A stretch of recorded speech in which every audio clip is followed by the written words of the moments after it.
नर्मदाय नमो प्रातः नर्मदाय नमो ऋषि नमस्ते नर्मदे देवी राहिमां भवसागरात् नर्मदापुरं सुविख्यातं रेवाया दक्षिणे तटे सेवाश्रमे सुराजिता देवी नर्मदायै नमो नमः। भगवान शिव की कथा। पार्वती जी, शिव और पार्वती दोनों बैठे हैं और पार्वती ने बहुत से प्रश्न किए। शिव जी कथा सुना रहे हैं, तो इसलिए शिव की कथा है, और शिव जी सुना रहे हैं राम की कथा, इसलिए ये राम कथा भी है। तो अब राम कथा में आज क्या बता रहे हैं, देखिए। सुन शुभ कथा भवानी रामचरित मानस विमल, कहा भुसुंड बखान सुना नायक गरुड़। तो ये कथा भगवान शिव ने शुरू की कि वह कथा सुना रहा हूँ जो काकभुसुंड जी ने गरुड़ को सुनाई थी। वो कथा सुनाते हुए कहा कि भगवान जन्म कब लेते हैं, अब कहते हैं कि जब जब हो धर्म की हानि, बाढ़ई अधम असुर अभिमानी, तब भगवान अवतार लेते हैं।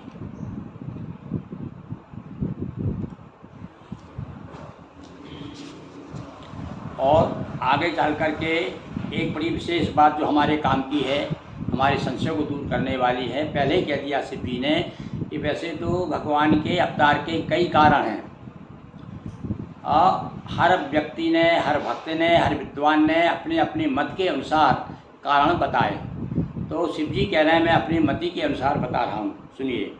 सो जस जगाए भगत भव तरई, कृपा सिंधु जनहित तन धरोई।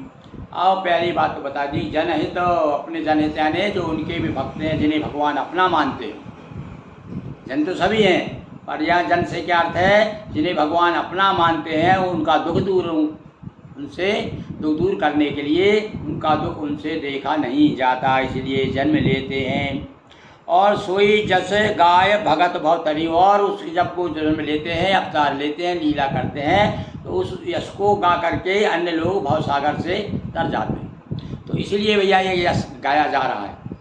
आप समझ गए ना आप लोग की जो राम कथा आपको सुनाई जा रही है, आप सुन रहे हैं, तो ये सुनने से क्या होगा, अरे इससे हम लोग भवसागर से तर जाएंगे। समुद्र संसार रूपी समुद्र में डुबकैयाँ लगा रहे हैं, तैर रहे हैं। कुछ लोग तो तैर रहे हैं, कुछ लोग डूब रहे हैं, कुछ हाय हाय मचा रहे हैं। उनमें से हम भी हैं, ऐसा नहीं कह रहा, हम कुछ लोगों के लिए कह रहे हैं। तो राम जन्म के हेतु अनेका, परम विचित्र एक ते एका। अनेक हेतु हैं, अब एक दो थोड़ी है भाई। अब एक दो कह रहे हैं, अब चलो तुम नहीं सुनो, तुम्हारी इच्छा है, जिज्ञासा है, तो एक दो तो मैं सुना देता हूँ। तो खास तो भैया मैं आपको राम का चरित्र सुनाऊंगा, इसलिए अभी एक दो पहले शुरू में ये राम जी ने किस कारण से अयोध्यापुरी में आने का मन बनाया, तो सुनिए आप।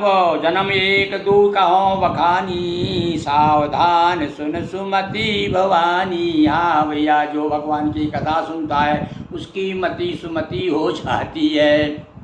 तो अब तो तुम्हारी सुमति हो गई, क्योंकि उनने हाथ जोड़ के कह दिया कि महाराज मेरा संशय दूर हो गया है। और जब तक भैया संशय दूर ना हो, भगवान के प्रति अनुराग जागृत ना हो, तब तक कथा सुनने का कोई मतलब ही नहीं। वैसे ही है जैसे तोता बोलता रहता है, और उसे तोता को खुद नहीं मालूम वो क्या बोल रहा है। तो अभी ये कथा इसलिए हम अर्थसहित बता रहे हैं, कम से कम हम हृदयंगम करें इस कथा को। जन्म एक दो जन्म बताता हूँ। भगवान शिव कह रहा है पार्वती जी से कि एक दो जन्म सुनिए। अब शुरू कर दिया उन्होंने। कहा सबसे पहले कौन सा किया, द्वारपाल हरि के प्रिय दो। भगवान विष्णु के दो द्वारपाल हैं, और बड़े प्यारे, उनका एक का नाम जय है और एक का नाम विजय। विप्र श्राप से दोनों भाई, तामस असुर देह तिन पाई। अब मैं तो भैया ये समझता हूँ कि ब्राह्मणों को जो तकलीफ उठा रहे ना, ये अपने कारण अपने हाथ से कुल्हाड़ी मारते हैं ब्राह्मण लोग। बार बार कहते हैं भैया ब्राह्मण बड़े दुखी हैं। ब्राह्मण क्यों दुखी हैं, अरे खुद ही श्राप दिया। जब श्राप दोगे आप किसी को राक्षस बनाओगे, राक्षस पर आपको ही दुखाएगा, कहाँ जाएगा वो।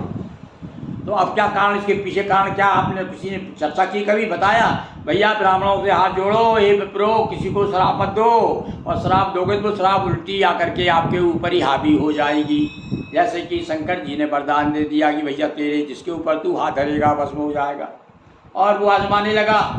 ऐसे ही जैसे दुष्ट लोग जिनको श्राप दिया ब्राह्मणों ने, सबसे पहले ब्राह्मण ही आ गए, देख लो आप सब, यानी जैसे मूल में, इस गड़बड़ी के मूल में ब्राह्मण ही है। हम तो इसको दोष देते हैं, क्यों देते हैं? ये श्राप नहीं देते तो क्या ये राक्षस होते फिर? और राक्षस होकर के अत्याचार करते क्या? अच्छे भले खासे भगवान के दरबार में और अच्छे सेवा कर रहे थे, पर यहाँ पर सम्मान एक तरह से महत्व बताइए भैया, ब्राह्मणों का अपमान मत करो, और नहीं तो बेचारे खुद उठा लेंगे, फिर चाहे तुम उन्हें खुद नहीं तकलीफ दे देना, पर वो सहन नहीं करेंगे, आपको श्राप दे दिए बिना मानेंगे नहीं। तो शुरू में आ गया तब ब्राह्मण का महत्ता बताते हुए सबसे पहला उपाय बताया, कौन सा हेतु बताया जन्म का, कि ब्राह्मण का श्राप के कारण भगवान ने अवतार लिया। अब उन ब्राह्मणों ने श्राप दे दिया, उन ब्राह्मणों को ही बचाया फिर भगवान ने, नहीं तो कहते चौरे तूने तो श्राप दिया था भाई, आप भोग तू, अब तूने श्राप दिया है। तो ब्राह्मणों ने श्राप दिया, ब्राह्मणों को तकलीफ हुई और तब ब्राह्मण बचाने भगवान आए। तो इसके मूल में एक तरह से अब क्या लीला कहें, इसको क्या कहें, ब्राह्मणी तो दोषी है, क्यों भैया श्राप दिया? सोच लेते ही इसे श्राप दूंगा तो कल मुझे ही मेरे घर आकर के और मुझे ही गाली देगा ये। आप जैसे वैसे ही है, जैसे किसी शराबी को आप दान कर दो पैसा, आप देखो नहीं क्या करता है, जैसे कई लोग घूमते फिरते रहते हैं, हमको पैसे दे देते हैं, भीख मांगने आते हैं, वो घर उधर शाम को जाके चौराहे पर शराब पी कर घूमते फिरते हैं। तो इसके पीछे तो बताया गया है भाई कि सोच समझ के काम करना चाहिए। तो विप्र श्राप से दोनों तामस असुर देह तिन पाई, तामसी देह हो गई तामसी। अब एक सात्विक ब्राह्मण होते हैं, सात्विक, और सात्विक के माध्यम से ही तामस पैदा हुआ। देखिए यहाँ पर, यहाँ से लगाइए आप जरा, थोड़ा सा प्रचार घुमाइए, जरा थोड़ा हटके सोचिएगा कि एक सात्विक व्यक्ति ने और खुद और मतलब तामस में आकर के, यानी तम उसके ऊपर आ गया, और उस तम के कारण जो श्राप देता है आदमी सब में बेग मर जाता है, एक तरह हम कह सकते हैं। आदि सात्विकता रही फिर आपकी, आपने क्रोध में आकर के, और क्रोध पाप का मूल बता दिया, क्रोध पाप है, तो आपने क्रोध में आकर के श्राप दे दिया, तो उससे फिर वो तामसी देह मिली। वो तामसी देह फिर क्या की उसने, फिर वो तामसी देह तो आपके जो आप जो सात्विक जिसने श्राप दी, उस सात्विक को फिर परेशान करेगा, उस सत को जो है दबा के कोशिश करेगा। और कनक कसुपयरु हाटकलोचन, और जगत विदित सूर्यपति पद मोचन, उसमें से एक तो हाटकलोचन यानी हिरण्याक्ष, हिरण्याकश्यप और हिरण्य, ये सोना लगा हुआ है भैया, देखो दोनों भाइयों के नाम में सोना लगा हुआ है, और आगे जाकर के सोने की लंका भी तो मिली दूसरे जन्म में जाकर के उनको है। यहाँ तो केवल नाम ही था हिरण्य, वहाँ तो जाके हिरण्य की से हिरण्य यानी सोने की लंका ही मिल गई। तो कनक कश्यप यानी हिरण्याकुश और हिरण्याक्ष, ये दोनों भाई जो है सारे सारा संसार जानता है, इनका नाम इतना प्रसिद्ध कर दिया है। ये इन ब्राह्मणों ने किया, फिर पहले श्राप दे दी, और फिर उसके बाद में जब इन्हें उनको परेशान किया, तो उन्होंने फिर ग्रंथ लिखना शुरू कर दिया उनके खिलाफ, हे प्रभु अवतार लो। तब भगवान ने सोचा कि भैया हे विप्रो, तुम्हारी गलती के कारण मुझे आना पड़ रहा है। विजयी समर वीर बख्याता, गरबराय बपुए क निपाता। अरे भगवान को सुअर तक बनना पड़ा है, अरे ब्राह्मणों, तुम्हारे कारण तुमने श्राप दे दिया, तो इसलिए भगवान को क्या है सुअर बन के आए और उसको वहाँ मारा। अब भैया बचाना तो है अपने भक्तों को, भक्त मतलब कहने का गलती भी करेंगे तो भी भगवान जो है उस गलती का नज़रअंदाज करके रक्षा करेंगे। और नहीं वो आजकल हम जैसे होते क्या करते हैं, अब भोगो भैया तुमने किया है, तुम्हारे बाप दादाओं ने श्राप दी है तो वो तो भैया तुमको भोगना ही पड़ेगा। तो अब देखिए आगे हो नरे हरि दूसरे पुनी मारा, और दूसरे को देखो, दोनों को भगवान ने सब गड़बड़ यहाँ पर तो ऐसे रूप लिए जो कि कहना चाहिए कि ज़्यादा सम्मानित नहीं होना चाहिए, किंतु या भगवान ही रूप लेके आ रहा है, बाराही बन के आ गया तो सम्मान की बात है, हम तो हाथ जोड़ेंगे भैया, चाहे वो सुअर हो चाहे वो कोई भी हो है। अब हमारे आराध्य हैं, हमारे जो आराध्य हैं वो ही यदि सुअर बन रहे हैं तो वो कारण पीछे क्या है, या वो उसको नहीं बनते, सब उसे बाराहे नहीं बनते, तो भैया बड़ा मुश्किल था उसको मारना। तो इसलिए हमारे 24 अवतारों में ये 2 अवतार शुरू में वर्णन कर दिया। हमारे गोस्वामी जी बता रहे कनक कसप यरुकार हाटक लोचन, हाटक लोचन हिरण्य अक्षयाने लोचन, अक्षयाने आँख। देखो आप नाम का भी अनुवाद कर दिया, वैसे जनरली क्या है हम लोग कहते हैं इसका नाम मोहन है तो मोहन का मोहन यानी मोहने वाला, मोहक, मोहक थोड़ी कहेंगे उसको, पर भैया कविता की भाषा में अब हमको क्या है काव्य की भाषा में सब कवि के लिए अधिकार है, तो उन्होंने अपने अधिकार का प्रयोग किया। गोस्वामी जी ने उनका नाम ही बदल दिया है। मेहता जी ने रखा नाम हिरण्याक्ष और तुलसीदास जी ने कह दिया कि हाटक लोचन। तो आप सुनिए, आप हो ही नारे हरी दूसरे पुनी मारा, फिर दूसरे को मारा। उसके लिए भैया कहाँ जंगल के से पशु बन के आए भगवान। पशु यानी क्या, आधे पशु और आधे आदमी, देखा ना आपने। तो किस लिए वो आए? ये श्राप के कारण। कौन ने श्राप दे दिया? विप्र लिखा है शुरू में, है विप्र श्राप से दोनों भाई। अब यहाँ पकड़ में आ रहा है भैया ब्रह्म, हाँ विप्र आ रहे हैं। तो हे विप्रो, अभी क्या गुस्से में आकर के ब्राह्मण लोग श्राप दे देते भैया, चाह तेरा सत्यानाश हो जाओ, तो निश्चित रूप से होगा, क्योंकि भजन में बड़ी शक्ति होती। भजन का कभी कभी ये जो क्या कहना चाहिए, अपना तप का जो है गलत प्रयोग हुआ है। अरे ठीक है, नहीं जाने दिया तुम थोड़ी देर रुक जाते हैं, या फिर अपना तप के बल से भगवान तक पहुंचा देते संदेश कि महाराज हम आए हुए हैं और तुम्हारे जो नौकर जो है बड़ी बेईमानी बदमाशी कर रहे हैं, हमको आने नहीं दे रहे। पर भैया यहाँ तुझे सहन कहाँ है उनको। सनत कुमार जो भगवान के उसमें रंग में डूबे डूबे डूबे डूबे और दे दिया शराब। जाओ, ये भूल गए कि हमारे जो औलादे हैं, जो दूसरे ब्राह्मण हैं, पर मारे मारे फिरेंगे, भागते फिरेंगे, श्राप तो हमने दे दिया इनको। आओ और जन प्रहलाद सुजा से। अरे भैया ये तो अब देखो अंत में जब इस प्रकार तर्क वितर्क हम करते हैं ना, तो ये कई बात आती है कि भाई भगवान लीला कर रहे हैं, उनकी लीला कोई समझ में नहीं आती कि कब ब्राह्मणों से श्राप दिलवा दें, कब ब्राह्मणों से आशीर्वाद दिलवा दें, कब खुद ब्राह्मण के घर आ जाए, कभी क्षत्रिय ग्वाली के घर आ जाए और ब्राह्मणों से कहते हैं आओ हाथ जोड़ो हमारे। ये उसकी लीला कुछ समझ में नहीं आती। और बड़ी विचित्र भगवंत गति, हाँ अति विचित्र भगवंत गति लिखा है। आगे आगे जहाँ जहाँ ऐसे प्रसंग आए ना, वहाँ पर ऊँचे हाथ कर दिए तुलसीदास जी ने। बड़ी विचित्र गति है भैया, भगवान की समझ में थोड़ी आती। इसलिए अपन तो क्या है, सबसे बड़ी बात है कि कलयुग केवल नाम वधारा। अरे भैया कथा गाओ और भगवान का नाम लो और पछड़े में मत पड़ो। भाई निशाचर जायते ही महावीर बलवान। बड़े निशाचर, निशाचर यानी क्या होता है भैया? निशा यानी रात, चराने चलना, जो रात में घूम घूम कर लोगों को चोरी चपाटी बदमाशी परेशान करना, लोगों को गांव में आग लगा देना, जहाँ कहीं भजन पूजन हो रहा है उनको जाकर के और दंडित करना, ये सब उल्टे सीधे काम कर किया उन्होंने।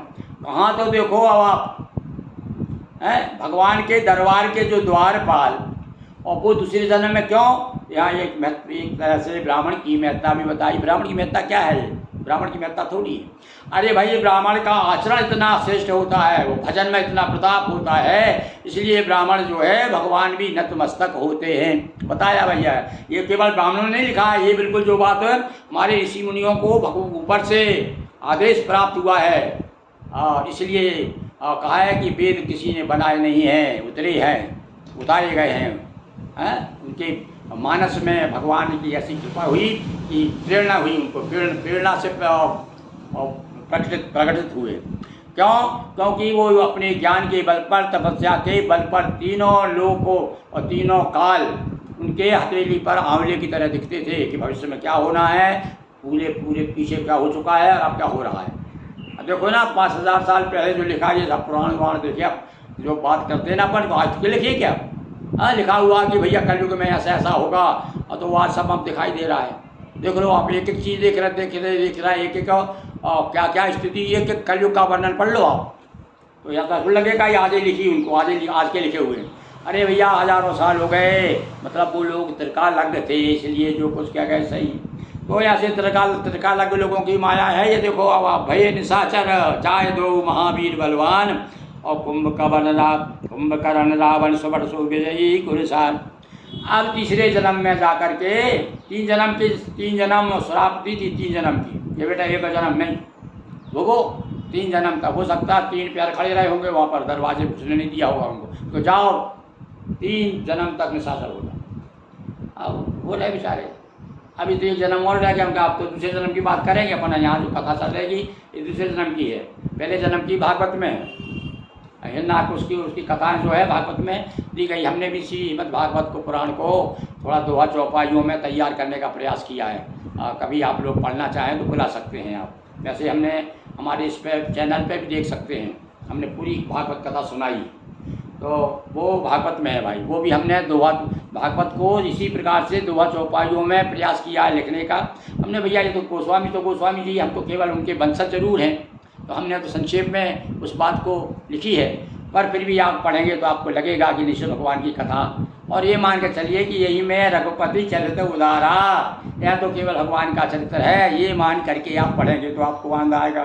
उसमें कोई कवित्व नहीं है, कोई बड़ी विद्वता नहीं है हमारे उसमें, हम केवल तुकबंदी है, हम तुकबंदी वाले कवि हैं भाई, तो आप उसको देख सकते हैं। तो यहाँ पर बता रहे कुंभकर्ण रावण से, बट अब कुंभकर्ण रावण से बात चलेगी आगे, और उसके बाद फिर नारद वो बताएंगे, फिर ये कथा और बता देंगे भानु प्रताप भानु की, ऐसे दो तीन कारण बता करके, और फिर राम जी का जन्म होगा, तब फिर आनंद आएगा, फिर सही कथा राम की कथा। अब राम की कथा के पहले सुनो, भूमिका बना रहे हैं पहले तो शंकर जी का, और पहले हाँ भाई अब तो विवाह के पहले तो वो बताएंगे शंकर जी को प्रसन्न करना ना, क्योंकि शिव जी को बताया, बड़े भक्त हैं शिव जी राम जी के। अब जो भक्ति कथा पहले कहना पड़ेगा ना भाई, तब तो भगवान प्रसन्न होंगे। तो शिव जी का विवाह सुनेंगे अपन, उसके बाद में फिर आगे चलेंगे। तो बोलिए सियावर रामचंद्र की जय, नर्मदा मैया जी की जय, अखिलेश्वर महादेव की जय। हाँ भैया, ये जो है नर्मदा मैया का मंदिर है नर्मदा जी का, और ये देखिए मैं आपको बता देता हूँ, ये अखिलेश्वर महादेव आपको दिखाई दे रहे होंगे, ये अखिलेश्वर महादेव, ये इस प्रकार से।